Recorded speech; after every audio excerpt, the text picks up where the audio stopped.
हाय friends, मैं हूं Manav. Welcome to movie शूवी। करते हैं आपस में पॉजिटिव सा नमस्कार। आपने हिट देखी होगी 1 और 2। उसके अंदर कुछ इस तरीके के आपको स्मार्ट तरीके के इंस्पेक्टर लोग दिखाए जाते हैं जो हूज डन इट जोन के अंदर चले जाते हैं कि अगर सीरियल किलिंग हो रही है या फिर किसी ने किसी को मार दिया तो क्यों मार रहा है, investigation on ground, sharp mind, उस तरीके की चीज़ें यहाँ पर चलेगी। लेकिन अगर ऐसा भी इंसान कोई आता है जिसके शार्प हैंड्स हो और मतलब कातिलाना तरीके का अंदाज हो तो फिर वो अर्जुन सरकार बन जाता है। तो अगर आप हिट इस वजह से देखने जा रहे हो कि फर्स्ट और 2 पार्ट का जैसा तैसा कुछ आपको एक इन्वेस्टिगेशन दिखने वाला है, बिल्कुल ऑन ग्राउंड में जाके इस तरीके कुछ होने वाला है, तो सॉरी, ये मूवी बिल्कुल भी मेरे ख्याल से हिट के टेम्पलेट पे नहीं चलती है। But is it bad? No. ये एक एंटरटेनिंग तरीके की फिल्म है, मुझे मज़ा आया देखते टाइम।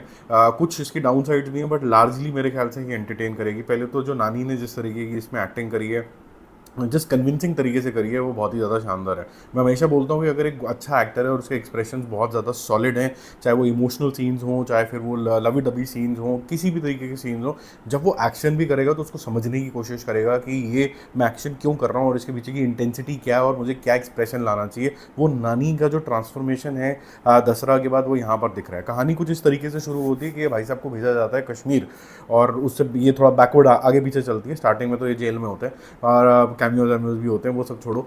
लेकिन इंपॉर्टेंट पॉइंट ये है कि इसको कश्मीर भेजा जाता है, ठीक है, कि वहाँ पर ज़रा थोड़ा बहुत करो कुछ काम वाम। तो यहाँ सफाया वफाया करने की कोशिश करता है, नाम वाम कमा लेता है। वहाँ से कैरेक्टर डेवलपमेंट बड़ी क्लियर हो जाती है कि ये नो नॉनसेंस तरीके का इंस्पेक्टर है, ये बिल्कुल नहीं छोड़ने वाला है किसी को। अचानक से पता चलता है कि नेशनल लेवल पे कुछ अजीब तरीके के मर्डर्स होने शुरू हो गए और उसके अंदर कुछ सिमिलैरिटी है। अब ये सिमिलैरिटी क्या है, वो होते होते आपका इंटरवल आता है, वो सिमिलैरिटी होते होते ये एक जगह पे पहुंच जाता है और उस जगह के बाद स्क्विड गेम आ जाती है लार्जली।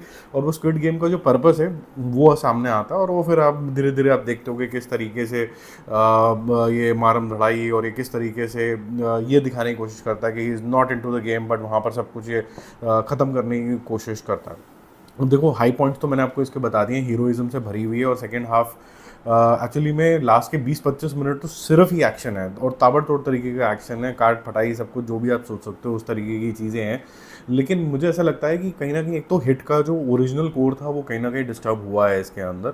सेकेंडली, जो मोटिवेटर होते हैं ना, वो आपको बहुत ज़्यादा ग्लू करते हैं, इसलिए हिट 1 और हिट 2 बहुत ज़्यादा स्ट्रांग हुई थी। आपके पर्सनल लॉसेस बहुत ज़्यादा हैवी हो जाते हैं जिसके वजह से आप कंप्लीटली ग्लूड हो जाते हो। आपको विलन का जो पर्पस है, क्यों वो ये करना चाह रहा है, वो भी बहुत अच्छे तरीके से समझाया जाता है। बट यहाँ पर उस चीज़ की आपको कमी खलेगी। यहाँ पर स्टाइलाइजेशन बहुत ज़्यादा हैवी है। यहाँ पर जो मोटिवेटर है वो मेरे ख्याल से, जैसे हम बोलते हैं ना साउथ की पिक्चरों के अंदर, बड़ी रूटेड है, रूटेड आंसर मिलते हैं। यहाँ पर आपको रूटेड शूटेड कुछ ना मिलने वाला भैया। यहाँ पर आपको जो मिलेगा ब्रुटैलिटी और फॉरेन तरीके का थोड़ा सा कॉन्सेप्ट आपको यहाँ पर दिखेगा, जो आप थोड़ा स्क्विड गेम वगैरह में देख चुके हो। लेकिन कुछ नया है ये, ठीक है। ये कह सकते हैं कि अगर हाँ ठीक है, बाहर से इंस्पायर्ड है लेकिन यहाँ पर आया, बट क्या ये फिर ये ओरिजिनल फील होता है? ये फिर ओरिजिनल फील नहीं होता है। और क्योंकि ऑफ लेटली हमने ब्रुटैलिटी वाली काफ़ी सारी चीज़ें देख ली हैं, तो ये उस सेंस के अंदर भी आपको थोड़ा सा देखा हुआ वाला लगता है। नया क्या लगता है फिर? नया लगता है कि जो उसकी थोड़ी सी स्टाइलाइजेशन है वो थोड़ी ज़्यादा रगड है, वो आपको अच्छी लगती है। दूसरी चीज़ जो आपको अच्छी लगती है कि जो नानी का स्टाइलाइजेशन रखा गया, थोड़ा वेस्टर्न टाइप का रखा गया। वो जितने भी थोड़े से रोल करते हैं वो थोड़े से उस तरीके के रोल ऑफ लेटली करने लगे थे जो थोड़े देसी तरीके के हैं। स्टाइलाइजेशन रखा गया और साथ साथ में आपको ऐसा लगता है कि ये जो किरदार है ना, ये most of the time over the top है। जो एक इसका पॉजिटिव पॉइंट और नेगेटिव पॉइंट ये है कि विलन बहुत ज़्यादा आफ्टर ऑल कोई बहुत ज़्यादा इफेक्टिव नहीं नज़र आता है। मतलब आई गई वाली बात हो जाती है एंड के अंदर, क्योंकि वो ये हीरो है, सबको मार टाप ही लेगा।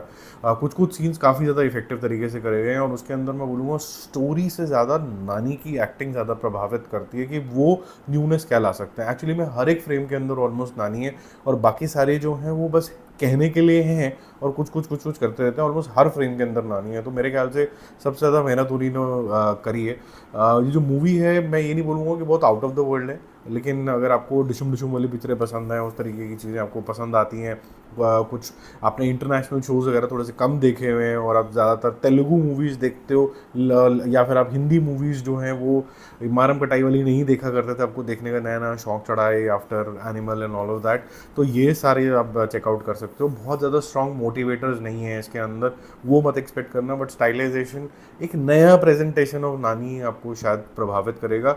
और मैं हमेशा ये मानता हूँ कि हो सकता है कि आपने वो मूवी देखी हो सकता है आपने वो कंटेंट देखा हो, लेकिन जब वो एक ऐसा आर्टिस्ट जो उसने पहले कभी नहीं किया है वो करते हुए आप देखते हो तो अचानक से आपको मज़ा आना शुरू हो जाता है। कभी कभी ऐसा भी आपने देखा होगा, नोटिस किया होगा कि एक हीरो है वो कुछ नॉर्मल तरीके की आपके साथ एक्टिंग करता है, हिट होता है, थोड़ा सा नीचे जाता है, एक दिन बॉडी शॉडी बना के आ जाता है, सिक्स पैक दिखने लग जाता है, यार इसको तो देखना है, ये नया क्या कर रहा है, तो ये नानी अब नया क्या कर रहे हैं इस जोन में आके, तो हो जाता है। अब लेकिन अगर आप इस तरीके से देखें ब्रॉड लेवल में, अगर तेलुगु सिनेमा के बारे में लें, अब हर जना एक ही चीज़ कर रहा है वो सुपर हीरो है, सबको मार देता है, तो वो थोड़ा सा है। अब मैंने मूवी स्कोर इसकी लैक ऑफ ओरिजिनलिटी के लिए दूंगा 2.75 स्टार्स, और 0.25 हम इसको थोड़ा सा एक्स्ट्रा देंगे बिकॉज नानी का एक स्पेशल एफर्ट दिखता है, तो टोटल मिला के 3 स्टार्स।